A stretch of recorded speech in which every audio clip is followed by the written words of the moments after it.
Ustedes saben perfectamente que Milei vetó la posibilidad de que la universidad mantenga su presupuesto. De hecho, es una de las grandes discusiones políticas de la Argentina en estos tiempos, no solamente en el Congreso, sino también en la sociedad, porque la educación pública en Argentina ocupa un lugar central, determinante, e incluso en la idea colectiva que siempre ha mantenido la Argentina sobre su educación y sobre los términos de la educación pública, que eventualmente alguien podría discutir, pero no su financiamiento, o por lo menos hasta que se sepa qué educación pública quiere tener Argentina de calidad, si es que a muchos no conforma esta. El 17 va a haber una marcha que convoca a la propia Universidad de Buenos Aires. Queremos cursar. Queremos hacerlo presencialmente y tranquilos. Aprender dentro del aula.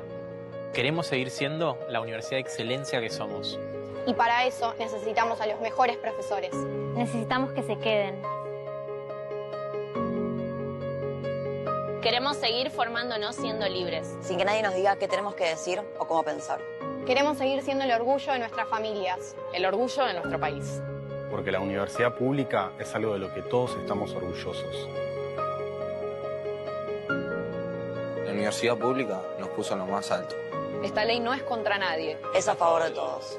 Te estamos pidiendo que vengas a bancar la ley de financiamiento universitario. Para seguir siendo los mejores. Para seguir siendo tu orgullo. Porque universidad pública Somos todos.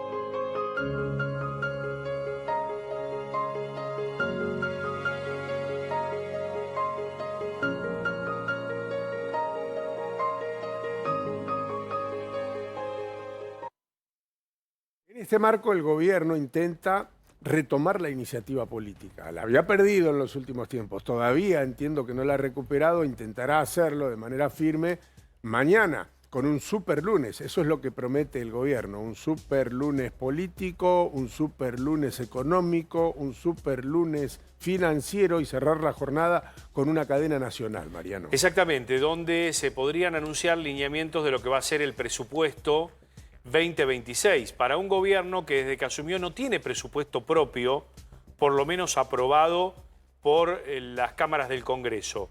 El presupuesto es la ley de leyes, es la manera en que se va a gastar el dinero en un plan político que desde que asumió el presidente Milei, la mayor bandera es mantener el déficit cero, mantener el superávit fiscal.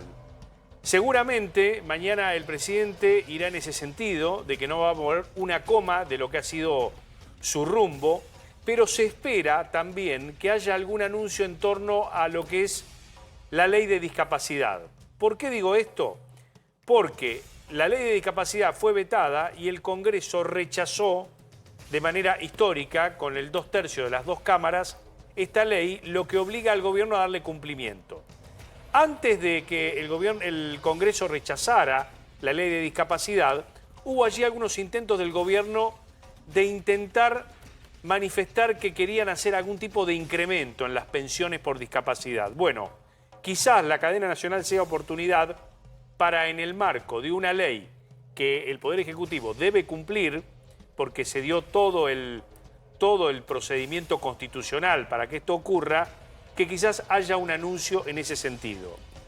Con menos expectativa, el tema del Garrahan, el tema de otros vetos, como puede ser el universitario, pero hay muchísima expectativa en torno a la cadena nacional que va a coronar, como vos muy bien decís, Guillermo, este superlunes. El superlunes que tiene como foco el equilibrio fiscal, por un lado, para el gobierno. El gobierno dijo que no va a negociar el equilibrio fiscal, de hecho vetó todas las leyes que habían salido del Congreso y que ya habían sido ratificadas por el Senado, y al mismo tiempo, Mariano, tiene a los gobernadores golpeándole la puerta. Hasta ahora no están conformes con los cambios. Ustedes saben perfectamente que el Ministerio del Interior volvió a ser ministerio y tiene un ministro ahora, que además va a atender a los gobernadores que tienen la intención de hablar con el presidente. Esto no lo digo yo, lo dicen los gobernadores. Los gobernadores quieren hablar con el presidente para resolver algunas cosas puntuales y hasta ahora no lo consiguen como lo habían hecho los primeros días. Sí, yo te voy a decir una palabra que a mí me dijeron desde adentro de la Casa de Gobierno esta semana. No quiero por el horario, no quiero pecar de palabrota, pero la verdad es que a mí me dijeron este textual: los gobernadores están cansados de que los boludeen, ¿sí? esa es la frase que a mí me dijeron esta semana, y que están cansados de fotografías que no tienen nada que ver. ¿Qué te dicen desde adentro de la Casa Rosada? Que no se explica cómo todavía hay funcionarios que están en el gobierno y que están salpicados por el presunto affair de las presuntas coimas en Andes. Y centran esa mirada en Lule Menem, ¿sí?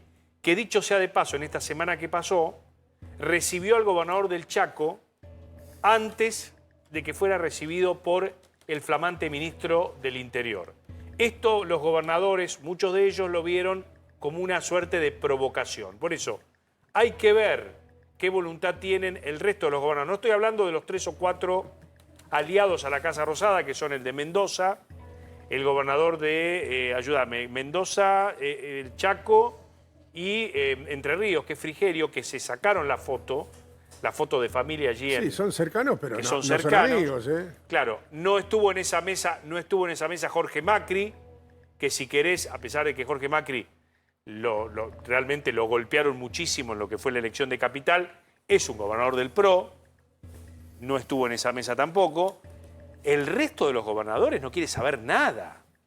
Digo, esta frase que yo me he tomado la licencia, por eso te pedí disculpas y respeto en esta mesa, es decir, están cansados de que los paveen, de que los boludeen.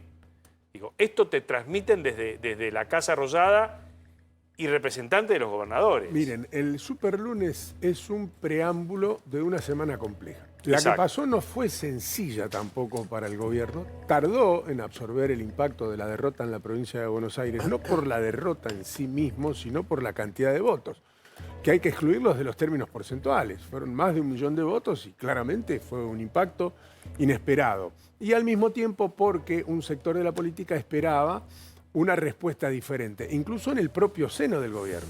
Claro. Hay personas que forman parte del gobierno y de la estructura de la Libertad Avanza que esperaba otras decisiones del presidente que no llegaron, y sí llegaron algunas ratificaciones que llamaron poderosamente la atención. Hay algo que no se puede escindir de ninguna manera, que es la imagen del presidente de la de su hermana, Karina Milei, mencionada en esas escuchas. Mencionada solamente, porque también hay que decir que eso es una causa judicial que ahora seguramente se va a volver un poco más lenta y que además como escuchas propiamente no tendrán ningún peso, porque vos lo sabés perfectamente como abogado, y la teoría del fruto envenenado, ¿no? Por eso el juez Casanelo está buscando por otro lado, está buscando los sobreprecios en la Agencia Nacional de Discapacidad, y de allí la preocupación manifiesta en estas últimas horas de Diego Españolo, que está evaluando, luego de desplazar a sus abogados, presentarse como colaborador en esta causa que investiga Casanelo. Exactamente. Fue muy importante la declaración de Fernando Cerimedo, que es uno de los...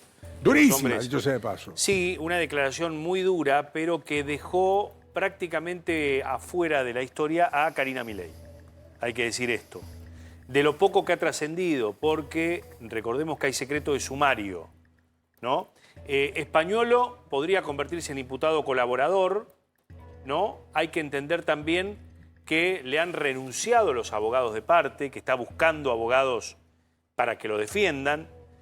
Digo, todavía hay mucho por investigar y hay medidas procesales que no se han completado en este rompecabezas que debe armar Casanelo con Picardi, que es la dupla juez-fiscal que llevan adelante esta investigación de Andes. ¿Qué decirte con esto? Que el veto al tema de los ATN, volviendo al tema de los gobernadores, no ha sido una buena pantalla para traer a la mesa política a los gobernadores. Digo, los gobernadores necesitan fondos, necesitan obra pública, necesitan continuar con la gestión. No sé si la necesitan, piden. Bueno, pero digo, este país es federal, hay una obligación de la Casa Rosada, de alguna u otra manera, de asistir a las provincias, y el presidente Milei plantea un nuevo paradigma que muchos gobernadores no están conformes con afrontar, ¿no? Más aún cuando hay gobernadores que quisieron hacer acuerdos con la Rosada electorales, y vos sabés muy bien, Guillermo, que la Libertad Avanza quiso arrasar con el tema del color violeta, y esto fue una traba para que hubiese acuerdos, por ejemplo, en la provincia de Corrientes, donde estaba todo dado para hacer un acuerdo con el gobernador Valdés. No se realizó el acuerdo y Valdés terminó arrasando en la elección y la Libertad Avanza quedó cuarta. No me quiero extender, pero ningún acuerdo en ninguna provincia fue favorable para el gobierno, más allá de que impuso Chaco. su situación. Chaco. Impuso su situación. Sí. Es decir, bueno, somos violetas y vamos en estos términos. Pero así ganás y así perdés también. Sí, Yo claro. creo que ahora las cosas están más mezcladas que antes. La cancha está más embarrada y las elecciones son el 26 de octubre. El contexto económico y político es muy difícil. Es complejo, claro. es complejo. Entonces hay poco tiempo para resolverlo. Mañana empieza con la movida. El que mueve primero en este tablero de ajedrez después del vendaval es el gobierno. Arma un tablero nuevo la semana pasada, dice, bueno, las fichas son estas, los jugadores son estos. Mañana, con el super lunes, mueve la primera pieza. Vamos a ver qué hace la oposición o cómo recibe esos movimientos, porque el gobierno mueve y espera una respuesta, que seguramente espera una respuesta positiva, porque no hay tiempo, pero hay que ver si esa respuesta va a ser positiva o no. ¿Se animará a anunciar el presidente en la cadena nacional? Porque vos sabés que cuando vos anunciás el presupuesto tenés que dar, de alguna manera, las directrices de qué va a pasar con el dólar, qué inflación podés prevenir. La oposición dice que no se puede seguir gobernando sin presupuesto. Ya lo manifestó públicamente. Claro. Por lo menos como vino hasta ahora. ¿Pero dirá, por ejemplo, el gobierno qué dólar quiere para el año que viene? Debería. ¿Qué meta de inflación quiere para el año que viene? Debería. ¿Está en condiciones macroeconómicas de establecer esta anticipación? Debería. Bueno. Estar escrito debería. Ahora, si se puede cumplir, no lo sabemos. No lo sabemos. La inflación en el mes de agosto, como ustedes saben, fue del 1.9. El acumulado en los últimos 12 meses supera los 32 puntos. Son cosas a tener en cuenta también. Es poca inflación respecto de la que teníamos, sigue siendo alta respecto de cualquier país del continente. Pero esto es como preámbulo nada más de lo que se va a empezar a vivir mañana, después de una semana complicada, con un dólar que cerró el oficial a 1.465 en las pizarras del Banco Nación, con todos los dólares a futuro también moviéndose en los tableros y con las acciones argentinas que no lograron de recuperarse después de una abrupta caída el lunes. Esa fue la semana que dejamos atrás. Vos dirás, sí, que tiene que ver conmigo, con mi vida cotidiana. Bueno, tarde o temprano, este tipo de cosas, como el riesgo país en 1040, terminan impactando de una u otra manera porque terminan generando una erosión en la confianza, que es la base del capitalismo y sobre todo del capitalismo que propone el gobierno. Mañana es el super lunes. Vamos a ver de qué se trata.